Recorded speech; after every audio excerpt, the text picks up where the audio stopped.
জয় জগন্নাথ বন্ধুরা, সবাই কেমন আছো? আর গুড ইভিনিং সবাইকে, good evening from Shalimar station. আর আজ কিন্তু আমার জার্নিটা হতে চলেছে শালিমার স্টেশন থেকে পুরী পর্যন্ত। হ্যাঁ বন্ধুরা, জগন্নাথ ধাম পুরী পর্যন্ত আজকে আমার জার্নিটা হতে চলেছে। আর আজকে কিন্তু বন্ধুরা আমি জার্নি করছি এই শালিমার স্টেশন থেকেই 18409 শালিমার পুরী শ্রী জগন্নাথ এক্সপ্রেসে। তো আজকে এই জার্নিটাই তোমাদের সঙ্গে শেয়ার করব। টোটালটা এখনও পর্যন্ত ট্রেন 6:55তেই দেখাচ্ছে, রাইট টাইমেই দেখাচ্ছে। এবং বাইরে এসেছি, কিছুটা খাওয়া দাওয়া করবো। এখন 1 নম্বর প্ল্যাটফর্মে ট্রেনটা দিয়েছে। আরেকটা জিনিস যেটা হচ্ছে, শিয়ালদা বা হাওড়া স্টেশন থেকেও কিন্তু পুরী যাওয়ার অনেক ট্রেন আছে। তোমরা চাইলে সেই ট্রেনগুলোতেও তো যেতে পারো।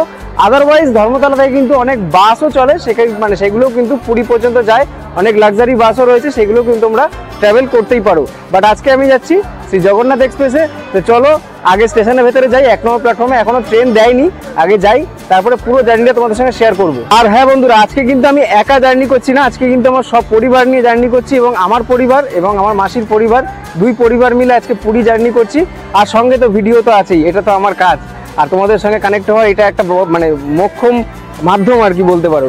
তো চলো সবার সাথে তোমাদেরকে দেখা করিয়ে দিচ্ছি। আর যেমনটা তোমাদের বললাম, আজ কিন্তু আমি একা যাচ্ছি না। রয়েছে এই যে তিশা রয়েছে, এই যে মা রয়েছে, আর এই যে স্বপ্নামাসি, আমার মাসি, স্বপ্নামাসির শাশুড়ি, এই যে মেসো, এই যে রয়েছে আমার বাবা, আর এই যে রয়েছে দেব। এই যে প্লেট ফেলতে যাচ্ছে খাওয়া দাওয়া করে। আর বর্তমানে কিন্তু এখন শালিমার স্টেশনের 1 নম্বর প্ল্যাটফর্মে ঢুকে বসে আছি। ট্রেন অলরেডি দিয়ে দিয়েছে।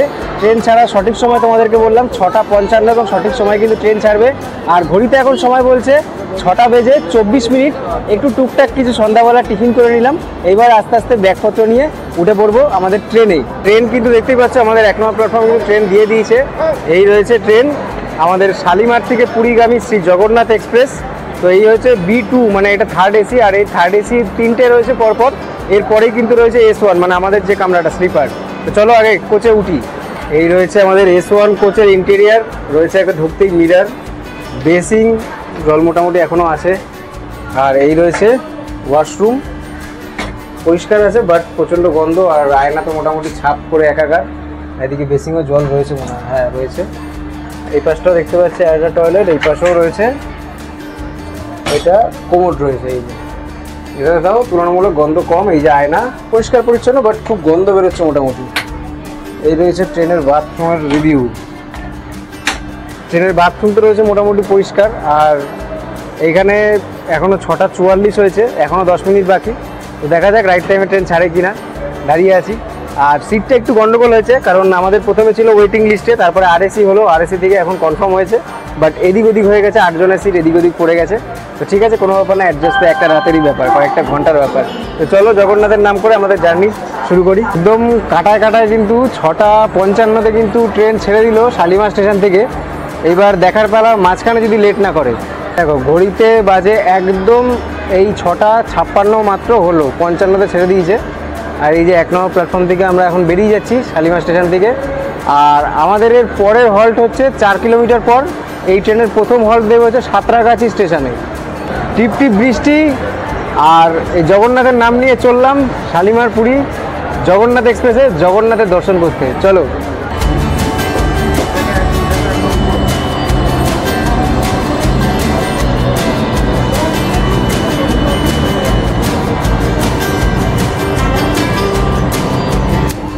আর বাইরে কিন্তু এখন বেশ অন্ধকার, বাইরে কিন্তু ক্যামেরায় দেখানোর মতন আর কিছু নেই। এর পরের স্টেশনে আসছে সাঁতরাগাছি, যেটা বললাম তোমাদের 4 কিলোমিটার পর, মানে পথ অতিক্রম করার পরে কিন্তু এর প্রথম স্টপেজ জগন্নাথ এক্সপ্রেসের সাঁতরাগাছির জংশন। তো সাঁতরাগাছি আগে ঢুকুক, তারপরে দেখাচ্ছি তোমাদেরকে। আর এই রয়েছে আমাদের S1 কোচ, দেখতেই পাচ্ছি এদিকে কিন্তু টোটালটা ফাঁকাই রয়েছে। সাঁতরাগাছি থেকে যেমনটা বললাম বোর্ডিং হবে, এটা কিন্তু আমাদের একটা সিট রয়েছে আপারে। আর এই রয়েছে আমাদের টোটাল ফ্যামিলি মেম্বার। এই যে সবাই একদম রেডি সেডি গো, এই যে সব বসে আছে দেখো। আর একদম ট্রেন ছাড়তে না ছাড়তে কিন্তু হকারের ভিড় একদম। আর আমাদের কিন্তু 4 কিলোমিটার পথ অতিক্রম করে এই ট্রেনে, মানে জগন্নাথ এক্সপ্রেসের প্রথম হল্ট সাঁতরাগাছি জংশনে কিন্তু আমরা পৌঁছে গেছি। নির্ধারিত সময় থেকে 2 মিনিট আগে কিন্তু পৌঁছে গেছে। পৌঁছানোর কথা ছিল 7:10-এ, 7:08-এ কিন্তু সাঁতরাগাছি ঢুকে গেছে। আর এই সাঁতরাগাছিতে কিন্তু মাত্র 2 মিনিটের হল্ট রয়েছে। বেশ দেখতে পাচ্ছি ভিড় রয়েছে সাঁতরাগাছি থেকে, প্রচুর মানুষের বোর্ডিং হয়, ওই যে বললাম। তো চলো আগে সাঁতরাগাছিতে ঢুকে গেছে, এবার সাঁতরাগাছি থেকে লোকজন উঠবে, গেট থেকে সরে দাঁড়াই। সাঁতরাগাছি থেকে কিন্তু বেশ ভালো টাইমই দাঁড়ালো, 2 মিনিট দাঁড়ানোর কথা ছিল, 4 মিনিট দাঁড়িয়ে দিয়ে 2 মিনিট এক্সট্রা। আর এই 4 মিনিট দাঁড়ানোর পর কিন্তু সাঁতরাগাছি স্টেশন থেকে আমরা এই ছেড়ে বেরিয়ে গেছি, সাঁতরাগাছির 1 নম্বর প্ল্যাটফর্মে দিয়েছিল। আর এরপরে কিন্তু আমাদের পরবর্তী স্টপ এই ট্রেনের মানে সেকেন্ড গন্তব্য হচ্ছে মেচেদা স্টেশন।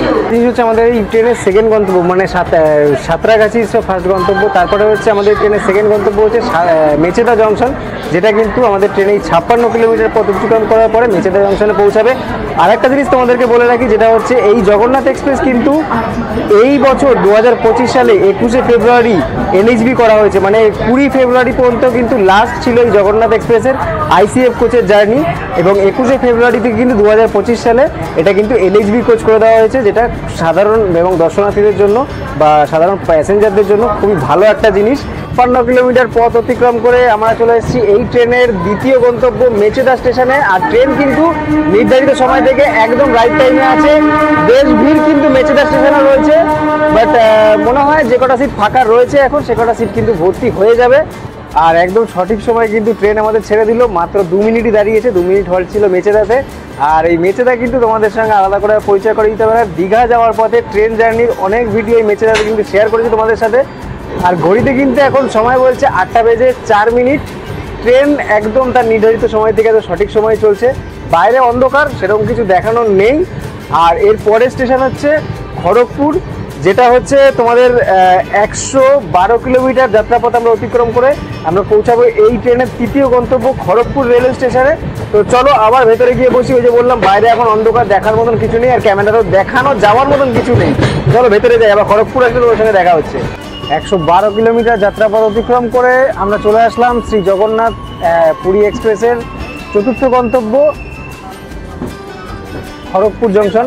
আর এই খড়গপুর জংশনে কিন্তু বেশ ভিড় রয়েছে দেখতে পাচ্ছি, কিছু বোর্ডিং কিন্তু এই খড়গপুর জংশন থেকেও হয়। একদম সঠিক সময় মাত্র 5 মিনিটের হল্ট দিয়ে আমাদের ট্রেন কিন্তু ছেড়ে দিল খড়গপুর জংশন থেকে।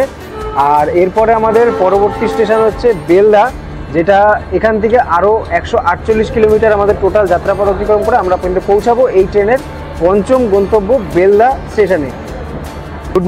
Good morning from Puri. আর ট্রেনে পরবর্তীতে আর ভিডিও করতে পারিনি, তার কারণটা হচ্ছে এখন ইস্টার্ন এবং সাউথ ইস্টার্ন রেলওয়েতে ভিডিও করাটা সত্যি একটু চাপের বিষয়, তাই আর দেখাতে পারিনি। অনেকটা রাতের ট্রেন ছিল, রাতের জার্নিতে ওই যে প্রথম কথা হচ্ছে অন্ধকারে দেখার কিছু নেই, আর দ্বিতীয় কথা হচ্ছে অনেক আরপিএফের সমস্যা হয়, আবার অনেকে ধরবে, তাতে আবার আইডেন্টি দেখাও, পরিচয়পত্র দাও, অনেক হ্যাপা আছে, তাই জন্য আর ভিডিও করিনি। আর এখন কিন্তু বর্তমানে আমরা চলে এসেছি পুরীতে, আর দাঁড়িয়ে আছি কিন্তু সি বিচে। আর সকালবেলাও কিন্তু সি বিচে প্রচুর ভিড় রয়েছে, ঘড়িতে এখন সময় বলছে 5টা 5। দেখো পুরীর সি বিচ একদম মানুষ কিন্তু প্রচুর মানুষ রয়েছে পুরীর সি বিচে, অনেক মানুষ কিন্তু স্নান করতে নেমে পড়েছে এই ভোরবেলাতেই। আর আমরা কিন্তু এখন দাঁড়িয়ে আছি, হোটেলে যাবো একটু পরে, একটু সি বিচ থেকে ঘুরি। আর এই যে রয়েছে মেসো একদম বসে পড়েছে এসেই, আর এই যে বাবা, আর এদিকে কিন্তু প্রচুর মানুষ রয়েছে, দেখো প্রচুর মানুষ কিন্তু এখন স্নান করতে নেমে গেছে, দেখো স্নান করছে কিন্তু পুরী। আর পুরীর সেই আমাদের চেনা ঢেউ।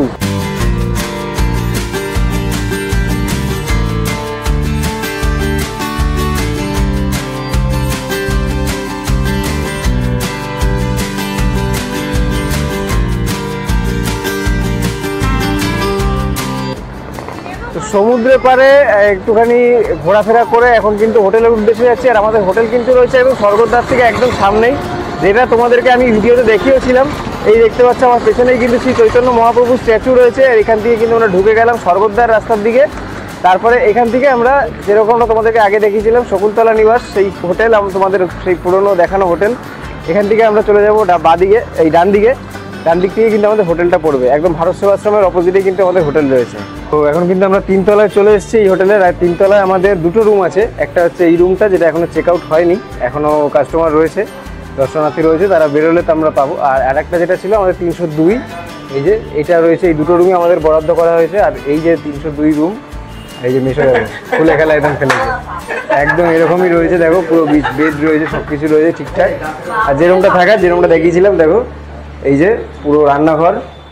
আর এইদিকে তো আমাদের ওয়াশরুম তো রয়েছে, ওয়াশরুমে লাইট করি, আচ্ছা এই রয়েছে ওয়াশরুম রয়েছে। আর এদিকে একটা মিরার রয়েছে, এই রয়েছে টোটাল রুম। আর একদম রয়েছে এই যে সুন্দর একটা করিডোর, যেখান থেকে কিন্তু সুন্দর কিন্তু হাওয়া আসে। দেখো একদম একদম টানা সমুদ্রের একদম পাশেই, সোজা মানে ছাদে উঠলে কিন্তু যেমনটা তোমার দেখিয়েছিলাম ভিডিওতে, সমুদ্র কিন্তু দেখাও যায় এই হোটেল থেকে। আর এই রয়েছে টোটাল করিডোর।